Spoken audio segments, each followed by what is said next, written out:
चीन में पीएम मोदी और रूसी राष्ट्रपति पुतिन के बीच हुई द्विपक्षीय बैठक। पीएम मोदी ने यूक्रेन पर शांति प्रयासों का भी समर्थन किया।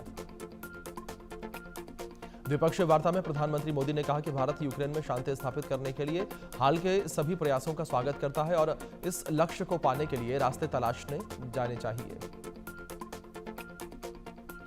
पीएम मोदी ने कहा कि उम्मीद है कि सभी पक्ष रचनात्मक तरीके से आगे बढ़ेंगे। संघर्ष को जल्द से जल्द खत्म करने और स्थायी शांति स्थापित करने का रास्ता खोजना होगा। ये पूरी मानवता की मांग है। द्विपक्षीय मीटिंग चीन में एससीओ समिट के दूसरे दिन भारत को मिली बड़ी सफलता। घोषणा पत्र में पहलगाम में हुए आतंकी हमले की कड़ी निंदा की गई। इस दौरान पाकिस्तान के पीएम शहबाज शरीफ भी मौजूद थे। घोषणा पत्र में कहा गया कि आतंकी हमले के अपराधियों, आयोजकों और उन्हें समर्थन देने वालों को सजा दिलाना जरूरी। आतंक को बर्दाश्त नहीं किया जा सकता। एससीओ समिट में शामिल हुए प्रधानमंत्री नरेंद्र मोदी बैठक को संबोधित करते हुए आतंकवाद को दुनिया के लिए खतरा बताया। पहलगाम हमले का जिक्र भी किया। पीएम मोदी ने कहा कि भारत पिछले 4 दशकों से आतंकवाद का दंश झेल रहा। हाल ही में हमने पहलगाम में आतंकवाद का घिनौना रूप देखा। पीएम मोदी ने कहा कि सुरक्षा, शांति और स्थिरता किसी भी देश के विकास का आधार है, लेकिन आतंकवाद, अलगाववाद और उग्रवाद मानवता के लिए बड़ी चुनौती। पहलगाम हमले की चर्चा करते पीएम मोदी ने पाकिस्तान को लताड़ा। कहा कि आतंकवाद के हर रंग का विरोध करना होगा। साथ ही चीन की तरफ इशारा करते हुए कहा कि आतंकवाद का दोहरा रवैया नहीं चलेगा। पीएम मोदी ने आतंक के खिलाफ खड़े होने वाले देशों का आभार जताया। कहा, इस दुख की घड़ी में जो मित्र देश हमारे साथ खड़े रहे हैं, उनका आभार व्यक्त करता हूं। पीएम मोदी ने एससीओ सम्मेलन में संबोधन पर बात करते हुए कहा कि आज भारत रिफॉर्म, परफॉर्म और ट्रांसफॉर्म के मूल मंत्र के साथ आगे बढ़ रहा। हमने हर चुनौती को अवसर में बदलने की कोशिश की।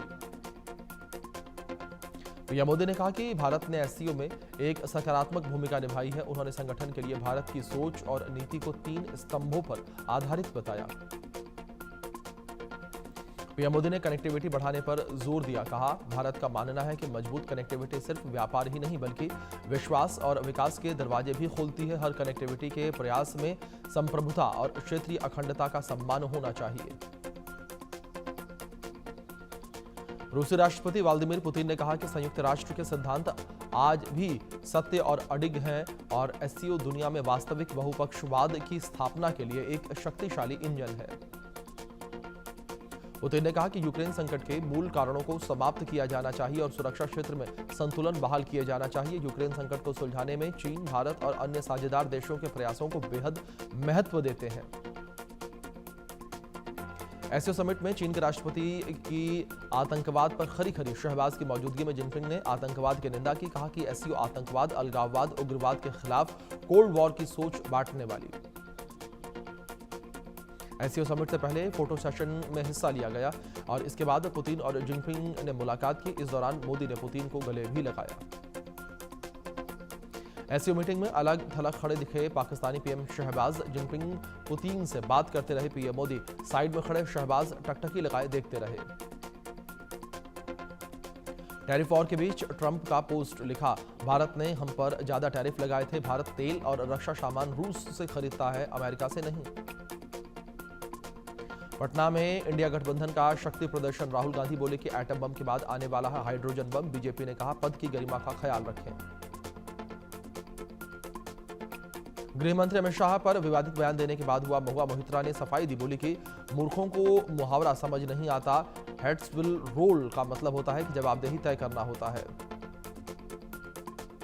यूपी के बुंदेलखंड पैकेज में 3 करोड़ 16 लाख रुपए की धांधली। मंडी परिषद के 6 पूर्व अफसरों पर रिपोर्ट दर्ज। उप निदेशक निर्माण महेश कुमार खरे ने दर्ज करवाया मुकदमा। भोपाल क्राइम ब्रांच की बड़ी कार्रवाई। यूपी से सटे हुए टीकमगढ़ जिले में छापेमारी। अवैध हथियारों की फैक्ट्री का खुलासा हुआ। यूपी के कुशीनगर में पुलिस और बदमाशों के बीच मुठभेड़। 25,000 रुपए के 2 इनामी बदमाश घायल। स्कूल कॉलेज के बाहर लड़कियों से छेड़खानी और लव जिहाद की घटनाओं में थे शामिल। भोपाल के पिचर्स क्लब में बाउंसरों की गुंडागर्दी। गेस्ट के साथ मारपीट करते दिखी महिला बाउंसर। बीजेपी नेता बताया जा रहा है क्लब का ऑनर। मेरठ पुलिस लाइंस में सरकारी क्वार्टर की छत गिरने से हादसा, एक ही परिवार के 6 लोगों के घायल होने की खबर, पुलिस ने सभी को बाहर निकाला। हिमाचल प्रदेश के हमीरपुर में जमीन धंसने से 4 मकान जमीन-ओ-जद हो गए, कई घरों में दरारें आ गई, जमीन 50 फीट नीचे धंसने के बाद लोगों में दहशत।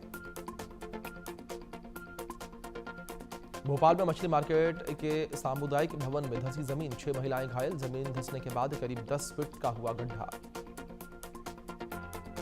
जम्मू कश्मीर के पुंछ में आतंकियों से मुठभेड़, बालाकोट सेक्टर में फायरिंग जारी, सेना ने घेराबंदी करके तलाशी शुरू की। जम्मू कश्मीर के कुपवाड़ा में आतंकी साजिश नाकाम, रेशवरी इलाके में भारी मात्रा में हथियार गोला बारूद बरामद, पुलिस बीएसएफ को साझा ऑपरेशन के दौरान सफलता मिली। दिल्ली के नंदू गैंग के बदमाशों का एनकाउंटर, 2 शूटर के पैर में गोली लगी, दोनों गिरफ्तार। मध्य प्रदेश के रायसेन में खेत में 8 फीट लंबा अजगर देखने को मिला, हड़कंप मच गया, वन विभाग की टीम ने कई घंटों की मशक्कत के बाद रेस्क्यू किया। पंजाब में बारिश, बाढ़ ने मचाई तबाही, 9 जिलों के 1000 से ज्यादा गांव बाढ़ की चपेट में आए, किसानों की फसलें बर्बाद, लोग परेशान।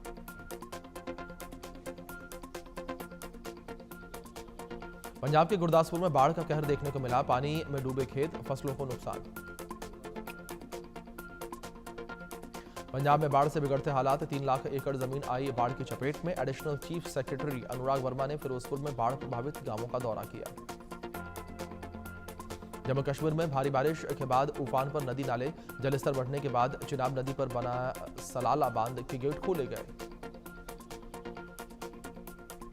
उत्तराखंड में कई जिलों में भारी बारिश की चेतावनी, चंपावत, देहरादून, हरिद्वार, नैनीताल, पौड़ी, टिहरी और उधम सिंह नगर में बारिश की संभावना। उत्तराखंड के पौड़ी गढ़वाल में लगातार बारिश के बीच उफान पर अलकनंदा नदी, बाढ़ के खतरे को देखते हुए प्रशासन अलर्ट मोड पर। उत्तराखंड में पहाड़ों पर लगातार हो रही बारिश के चलते गंगा का जलस्तर खतरे के निशान के पार, ऋषिकेश और हरिद्वार में निचले इलाकों में खतरा बढ़ा, आसपास के लोगों को सुरक्षित जगह पर जाने के लिए कहा गया। हिमाचल प्रदेश के मनाली में कई हिस्सों में भारी बारिश, नदी नालों का जलस्तर बढ़ा। हरियाणा के पंचकुला में मूसलाधार बारिश, घग्गर नदी सहित कई नदियां उफान पर, बरसाती नाले भी उफान पर, लोगों को सावधानी बरतने की अपील की गई। राजस्थान के श्रीमाधोपुर में मूसलाधार बारिश से सड़कें बनी दरिया, गलियों में पानी भरने की वजह से लोगों की परेशानी बढ़ी। राजस्थान के सलूम्बर जिले में बारिश बनी आफत, कई नदियां उफान पर, 24 घंटे बाद नदी से टीचर का शव बरामद, सारणी नदी में बाइक समेत बह गया था टीचर। जयपुर में झमाझम बारिश से मौसम हुआ सुहावना, बारिश से कई जगहों पर जलभराव, लोगों को निकलने में हो रही है परेशानी। ओडिशा में अगले 3 दिन तक बारिश की संभावना, मौसम विभाग ने जारी किया येलो अलर्ट, लोगों को सतर्क रहने के निर्देश। अमेरिकी राष्ट्रपति ट्रंप ने जापान पर अमेरिकी चावल खरीदने का दबाव बनाया, नाराज जापानी डेलीगेशन ने दौरा रद्द किया, भारत पर भी मांसाहारी दूध खरीदने का दबाव था।